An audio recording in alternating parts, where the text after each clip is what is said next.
भाव व्यक्त करते हैं। हम नहीं पढ़ सकते, क्यों? क्योंकि आंखें कमजोर हो गई। हम क्यों नहीं सुन सकते? क्योंकि श्रवण सामर्थ्य घट गया। तो श्रवण सामर्थ्य क्यों घट गया? मेंटेनेंस नहीं हुआ। ध्यान दें। तो आगे क्या है? चक्षु चक्षु, दोनों चक्षुओं में समान सामर्थ्य बना रहे, दोनों मेंटेन करना। ऐसा नहीं राइट किया तो लेफ्ट छोड़ दिया, लेफ्ट किया तो राइट नहीं।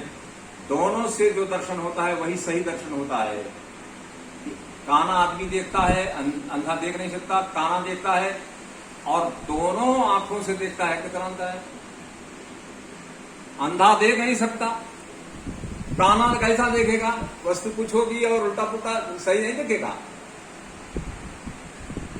लेकिन दोनों आंखें जिसकी समर्थ है उसका दर्शन सम्यक होगा, उसका दर्शन बिल्कुल वैसे ही होगा जैसा रूप होगा। इसलिए दोनों आंखों को मेंटेन करना ये प्रमाण है। हमारे प्रमाणों की सुरक्षा करना ये हमारा अप्रतिम कर्तव्य है। ये कर्तव्य है हमारा, ईश्वर ने दिया, इसको संभालना ये हमारा सबका परम कर्तव्य है।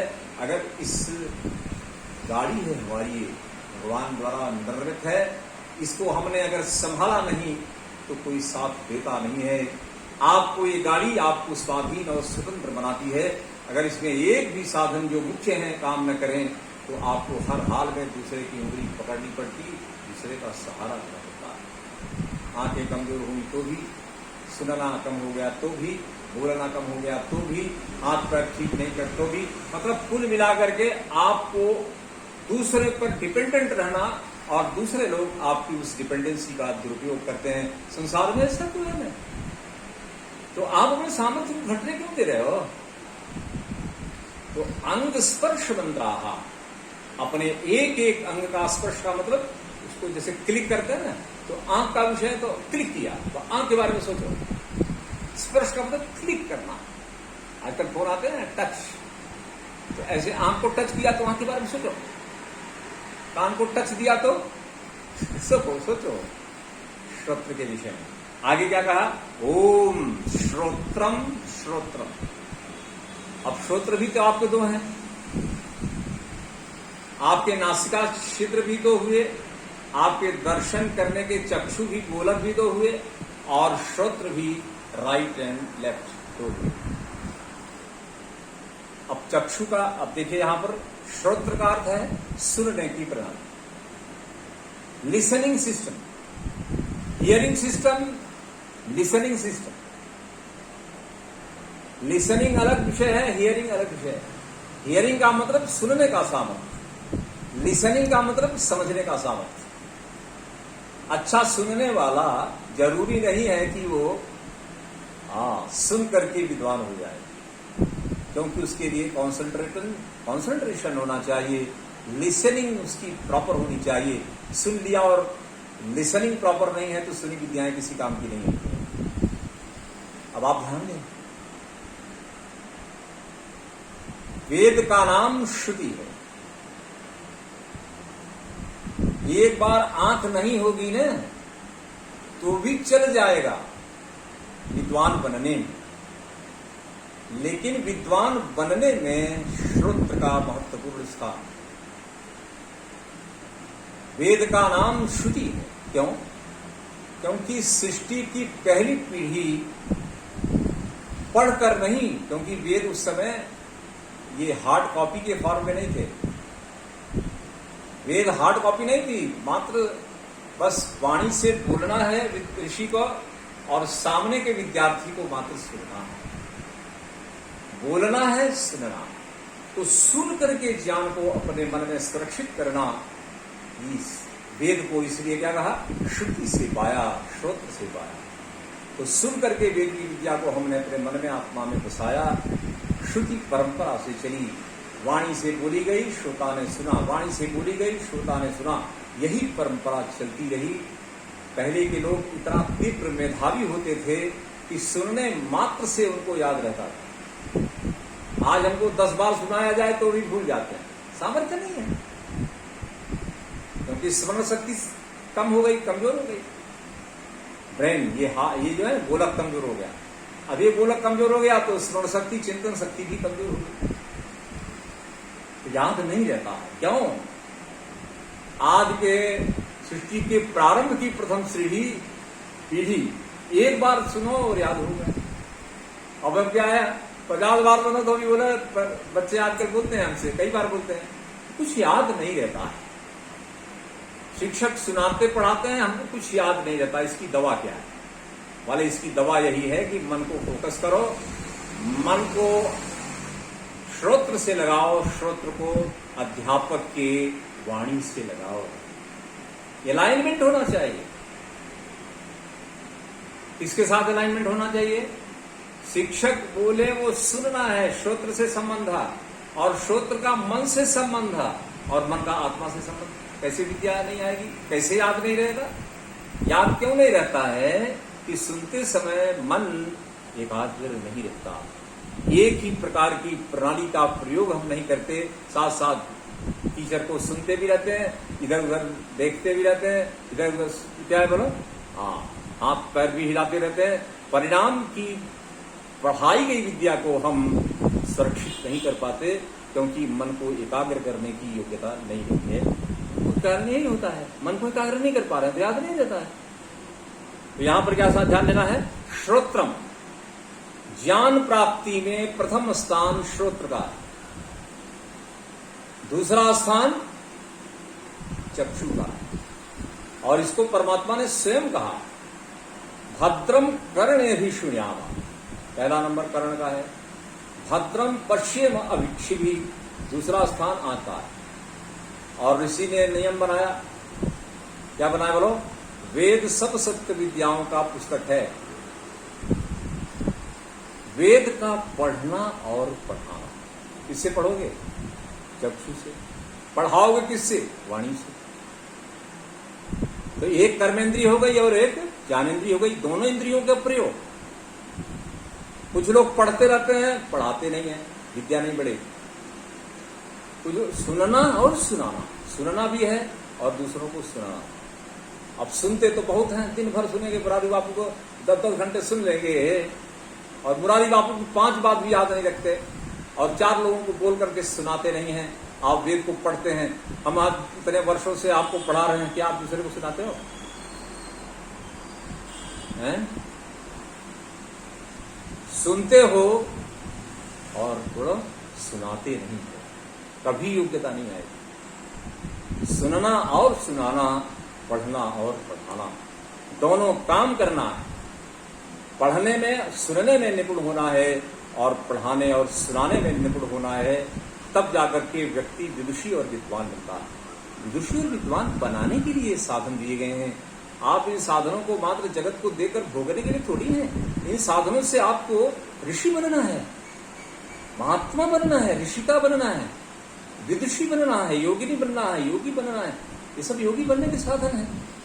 और देखा, सुना, बस थोड़े से सीमित रह गए, हम आगे नहीं बढ़ पाए। आप सोचो, क्लिक करो और विचार करो। आपकी स्क्रीन पर जब श्रोत्र हो तो श्रोत्र ही स्क्रीन पर होना चाहिए। आप सोचो, विचार करो। तो यहां क्या हुआ? श्रोत्रम श्रोत्रम, दोनों श्रोत्र का स्वास्थ्य ठीक रहे। समयांतराल में इसमें औषधि के प्रयोग हो। अंदर तक आपका कर्ण पटल है और अंदर स्क्रीन है, विशेष करके पर्दा होता है। अब पर्दा जो है कई बार असावधानी के कारण फटता है। इससे कारण बोलने वाला बोलता है तो आप सुनते हैं, बोलता कुछ और सुनते कुछ और है, तात्पर्य उल्टा हो जाता है। इसलिए अपनी इंद्री जितनी शुद्ध होगी उतनी अच्छी तरह से आप क्या होंगे बोलो? आप सुनी हुई बात को उतना साफ सुथरा सुनेंगे। जैसे आंखें जितना साफ, दर्शन उतना अच्छा होता है। ऐसे कान जितना साफ तो सुनना उतना अच्छा होगा। बोला कुछ जा रहा है, सुन कुछ ले रहा है। क्यों? क्योंकि साधन में कमजोरी आ गई। स्ट्राइक करता है, याद रखो, एनर्जी ट्रांसफर कैसे होती है। मैं बोल रहा हूं, जैसे हमारी कक्षा में बच्चे, मान लीजिए विद्यार्थी बैठे हैं, मैं बोल रहा हूं, प्रेशर एनर्जी वहां तक जा रही है, वायु के माध्यम से जा रही है। अब उसके कान पर जाकर ड्रम से टकराती है, टकराने के बाद वो वाइब्रेशन जो पैदा होते हैं वो सिग्नल्स के फॉर्म में कन्वर्ट होते हैं। इलेक्ट्रिकल सिग्नल्स जो हैं वो ब्रेन में जाते हैं और फिर वहां कन्वर्जन होता है और फिर आपकी बोली हुई बात वहां सुनाई देती है। एनर्जी बीच में जा रही है, वो सिग्नल्स हैं और वहां फाइनल जो है वो आपको, मैं जो बोल रहा हूं उसी लैंग्वेज में आपको सुनाई देगा। इस प्रकार का सिस्टम काम करता है।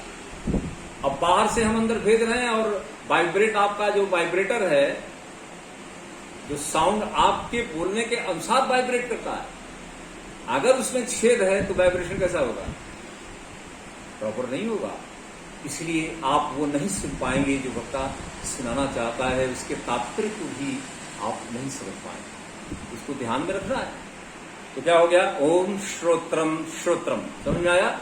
अपने श्रोत्र को आयुर्विज्ञान, नैसर्गिक पद्धति, व्यायाम आदि आदि मेथड से ठीक रखो और ईश्वर से भी प्रार्थना करो कि मेरे ये दोनों श्रोत्र मैं जब तक जीऊं काम करते रहें। इसके अंदर मशीन लगानी नहीं पड़ेगी। अब जैसे कहाँ हमने देखे, कहाँ लगा दिया? यहाँ चश्मा लगा दिया, सपोर्टिंग सिस्टम लगा है। ऐसे ही यहाँ पर सपोर्टिंग सिस्टम लगेगा। अगर सामर्थ्य कम हुआ तो सामर्थ्य बढ़ाने के लिए सुनने की मशीन लगानी होगी। लगानी होगी ना। ये तो अच्छा है कि वाणी में कोई मशीन अभी नहीं है, बाकी दो जगह तो है। कहाँ कहाँ? श्रोत्र में और चक्षु में, जो जो महत्वपूर्ण है। आगे बढ़िए। अब आ गया नाभि। ओम नाभि। नाभि का अर्थ क्या है? प्रजनन तंत्र। नाभि का मतलब होता है पूरी शरीर की समस्त नाड़ियां नाभि से जुड़ी हुई है। नाभि को स्वस्थ रखते हुए नाभि के माध्यम से औषधियों को आप पूरे नाड़ी तंत्र में फैला सकते हैं। क्योंकि जब हम मां के गर्भ में थे तो इसी नाभि से ऊर्जा अंदर प्रवेश करती थी और पूरी बॉडी को मिलती। तो नाभि का मतलब न्यूक्लियस, पूरी बॉडी का नाभिक न्यूक्लियस है नाभि, जिसके आसपास प्रजनन तंत्र भी है और पूरे पूरे बॉडी में जितना भी नाड़ी तंत्र है उससे उसका संबंध है। हमारा अपनी मां से संबंध जब बना तो परमात्मा ने सबसे पहले नाली लगाई। किससे बोलो? हमारी नाभि से, और मां के गर्भ के अंदर नाली लगाई। और नाली जो है ना, उसी में से प्रवाही आदि पदार्थ आया करते थे, एनर्जी में रूपांतरित होकर हमारी शरीर का संवर्धन होता था। यही तो वो केंद्र है जिसको पहले काट दिया जाता था। अरे अब तो कह रहे हैं कि नाड़ियों को, नाड़ा जो होता है ना, नाड़ा, उसको सुरक्षित रखो। नाड़ा को सुरक्षित रखने के बैंक बनाए जा रहे हैं। उन बैंकों में स्टेम सेल की औपचारिक शैली, जो उपचार की शैली डेवलप हो रही है। आपकी बॉडी में कहीं कैंसर हो गया, काट करके वो नाड़ी लगा दी, नालिका जो है, क्योंकि वो आपकी बॉडी से मैच करता है जी। मां का अपने शरीर के साथ 95% सामंजस्य होता है। ये नाड़ी की महिमा से बता रहा हूं आपको। नाभि, मैं किडनी हॉस्पिटल में गया तो वहां पर मैंने सामान्य ऑब्जर्वेशन किया कि सर्वाधिक किडनी देने वाली कौन है, जिसकी जिसका रक्त आदि जितने भी कॉन्स्टिट्यूएंट्स ब्लड के हैं वो मैच करते हैं। बोले मां, बोले मां 90% मैच करती है और मां 90% में देती भी है। एक मां को तो मैंने ऐसे देखा, अतिशयोक्ति में नहीं करता, उसकी एक जो है किडनी उसने बच्चे को दे दी थी और फिर प्रॉब्लम आ गई, इन्फेक्शन हो गया, फिर उसकी खराब हो गई तो मां दूसरी दे रही है। बोले मैं डायलिसिस पर रहूंगी और मेरी किडनी पर मेरा बेटा भी है। ये है मां का त्याग, अपने बच्चे के लिए अपने प्राण का त्याग करने वाली मां होती है। दोनों किडनी हमारी, एक गई दूसरी भी जाएगी, हम डायलिसिस पर रहेंगे, हमारा बेटा सुरक्षित रहना चाहिए। ये नाड़ी मां के साथ जुड़ी हुई चीज है, कोई और लिंक नहीं है दुनिया में, और कोई लिंक हमारे साथ नहीं है जो डायरेक्ट रिलेटेड हो। ये नाभि का मां के साथ संबंध, इस प्रकार से चिंतन करना। तो तो नाड़ी को साफ रखो। नाड़ी के माध्यम से कई बार ये आयुर्वेद आदि विज्ञान में कुछ उसका नाभि थेरेपी भी है, जिसके कारण नाभि के आसपास के क्षेत्र का ट्रीटमेंट होता है, प्रजनन तंत्र सक्रिय होता है, उत्तम संतानों को उत्पन्न करने की व्यवस्था वहीं रखी है। प्रजनन तंत्र आपका कहाँ है? माँ का प्रजनन तंत्र कहाँ है? नाड़ी के आसपास है। पुरुष का भी,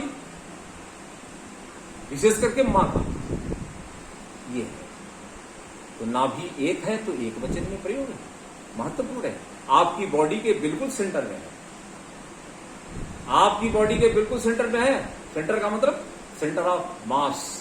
आप नाभि पर कहीं भी ऐसे लेट जाओ, खड़े खंभा कर खड़ा करो और नाभि पर लेट जाओ, बैलेंस, दोनों तरफ मास बैलेंस हो जाता है। क्यों?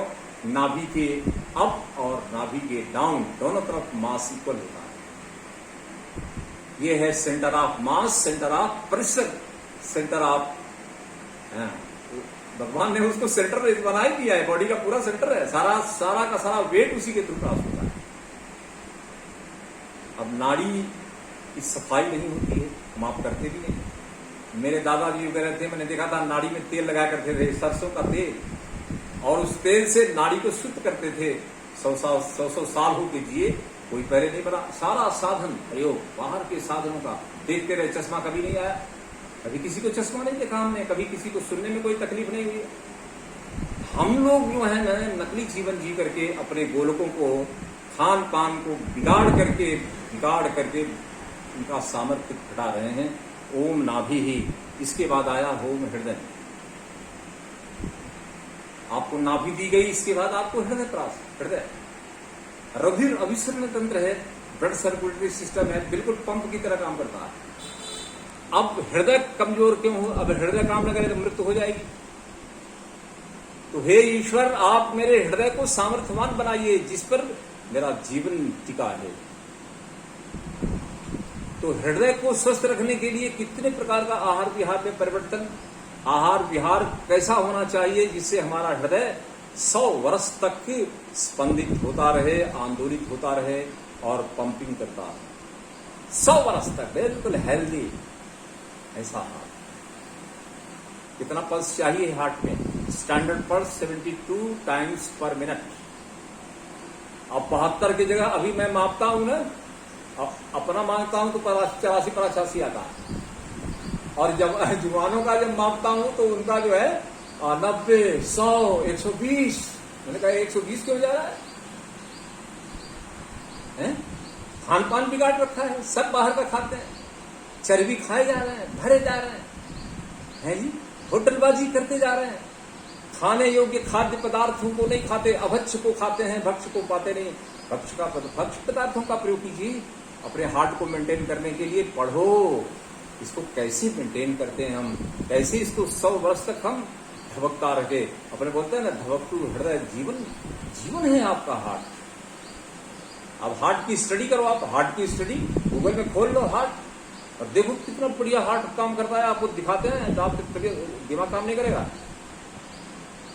हार्ट की रचना देखो, उसकी वर्किंग सिस्टम देखो, उसके कार्य प्रणाली देखो, आपको भगवान से प्यार हो जाएगा। ईश्वर से प्रेम करने के लिए सिस्टम दिए गए, इनको मेंटेन भी करना है और जीवन को लंबा भी करना है, और अपने जीवन को लंबा करते हुए जीवन के परम लक्ष्य को प्राप्त भी करना है। बिना हार्ट के कैसे करोगे? यहाँ परमात्मा से प्रार्थना क्या की कि हे प्रभु, मेरा हार्ट धबकता रहे, आंदोलन हार्ट का चलता रहे, 72 पल्स पर मिनट चलता है। 72 से ज्यादा चला तो टेंशन किया, 72 से कम तो भी टेंशन किया। हम तनाव से मुक्त रहें और योग पद्धति से योगाभ्यास करके आपकी उपासना करें, जिससे मेरा मन, मेरा रक्तचाप और बोलो ये जो मधुमेह आदि बीमारियां हैं ये न हो। आपका हृदय एकदम, कोई जब मापे तो क्या आना चाहिए? 100 बोला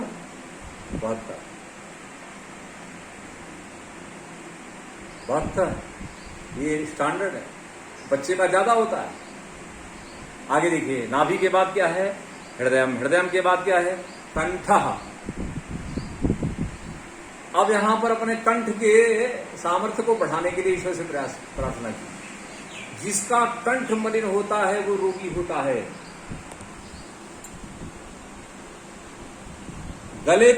जो गले को साफ रखता है, 80% जो है टॉक्सिन्स जो बाहर से आते हैं वो अंदर पेट में नहीं जाएंगे। गले को साफ रखता है। उसके लिए जो भी प्रयोग औषधियों के करने हो या घर के, अरे गर्म पानी है सबसे बढ़िया। गर्म पानी से हल्का हल्का पी करके और उसका नमक डाल दो, उसके बाद गला एकदम साफ हो जाता है। साफ जब गला होता है तो खाने पीने की चीजें तो ठीक हैं, आप एक मधुर संगीत मीठा मीठा बोलेंगे, मीठा मीठा गाएंगे। कंठ प्रिय बनना, आपका संगीत आपके कंठ में है। आपकी नाभि से प्राण उठता है। ध्यान दीजिए कैसे स्वर निकलता है। आप संकल्प करते हैं, मन पर आघात करते हैं। मन जो है वो नाभिस्थ, बोलो, उदरस्थ वायु को आंदोलित करता है। उदर की वायु ऊपर आती है, कहां तक? कंठ तक। कंठ तक आई हुई वायु जो है वो क्या है? नाद है। और नाद कंठ से कहां तक आया? कंठ तक आया। अब उस नाद जो है जब ऊपर आता है तब अलग अलग प्रकार के अलग अलग स्थान और प्रयत्न से फूटता है। तो स्वर फूटते हैं, कंठ से स्वर फूटते हैं। लोग कहते हैं ये लता का कंठ पाया, बोले कोयल कंठ, कोकिला कंठ है, वक्ता मिठास है, वो गले के कारण है। अच्छा गीत गा रहा है, गले के कारण। अच्छा शिक्षक बना है, गले के कारण। अच्छा प्रवक्ता, गले के कारण। आपका व्यवहार दूसरों से अगर अच्छा है तो निश्चित रूप से मधुरता है, और वो मधुरता के पीछे कंठ कारण। तो अपने कंठ को भी है ईश्वर क्या करें? मेरे कंठ में मेरे दोनों जा रहे हैं। कंठ में से क्या जा रहा है? बोलो, कंठ से आपका जो है विंड पाइप भी जा रही है, और बोलो फुट पाइप भी जा रही है, और उधर से चेता तंत्र भी जा रहा है। तीन प्रकार के तंत्र आपके कंठ से गुजरते हैं। कंठ के आसपास उनका सिस्टम है, कंठ के आसपास सिस्टम है। विंड पाइप भी है, फुट पाइप भी है, और न्यूरॉन्स फ्लो करने के लिए भी न्यूरॉन्स पे ले जाने वाली बोलो नर्व सिस्टम है। तीनों प्रकार के सिस्टम आपके कंठ से पास होते हैं। और जिसका कंठ ठीक नहीं है तो न तो व्यवहारिक स्तर पर सफल होगा, न जीवन के स्तर पर भी सारा कचरा कंठ के माध्यम से अंदर प्रवेश कर जाएगा। इसलिए ईश्वर से हमने कंठ को स्वस्थ रखने की कामना की। कंठ को प्रिया बनाओ, कोकिला कंठ बनो, मधुरभाषी बनो, भगवान की तरह क्या बनो? वाचस्पतिर वाचम, बोलो क्या है? वाचस्पतिर वाचम न स्वदतु, स्वादिष्ट वाणी बोलो। कैसे? जिससे कि सुनने वाले को प्रिय लगे। अनुव्रतः पितुः पुत्रो माता भवतु सम्मनाः, जाया पत्ते मधुमतिं वाचम वदतु शांतिमां। अपने घर में, घर से बाहर जिसकी वाणी में मिठास है, उस संसार में एक अनुपम अद्भुत व्यक्तित्व होता है। अच्छा वक्ता लोगों के बीच में बहुत बड़ा स्थान पाता है। तो अपने वाणी को भी ठीक करो। वाणी ठीक करने के लिए कंठ ठीक होना चाहिए, और कंठ को ठीक करने के लिए विशिष्ट प्रयास करेंगे और ईश्वर से सहायता भी मांगेंगे। मैं समझता हूं कि अभी समय समाप्त हो गया, तो अब हम इस कक्षा को यहाँ विराम करते हैं, विराम देते हैं। इसके बाद सिर रह गया, बाहुएं रह गईं, और अपने हाथ हथेलियां रह गईं। इसका व्याख्यान अगले कक्षा में करेंगे। जितना आपको पढ़ाया गया है उस पर आप एकांत में बैठ करके अंग स्पर्श मंत्रों पर चिंतन करें। स्पर्श का मतलब है क्लिक करना, टच करना, और उनके बारे में सोचो कि इनका बनाने वाला, इसका प्रयोजन, और इससे क्या क्या सिद्धियां हो सकती हैं। आप क्या है, क्यों है, कैसे है, इस प्रकार आप विचार करेंगे तो ये इंद्रियां ही आपको इंद्रिय परमात्मा का क्या बनाएंगे, बोलो, उत्तम उपासक भक्त बनाएंगे। इन शब्दों के साथ अब हम शांति पाठ करें।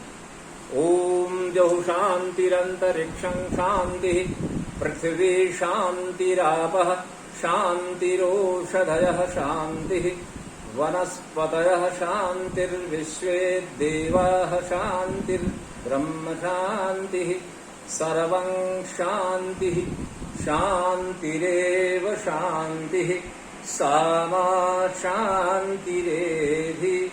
ओम शांतिः शांतिः शांतिः। सर्वेभ्यो नमः। सबको नमस्ते। सब लोग सदा प्रसन्न रहो, सुखी रहो, आनंद में रहो।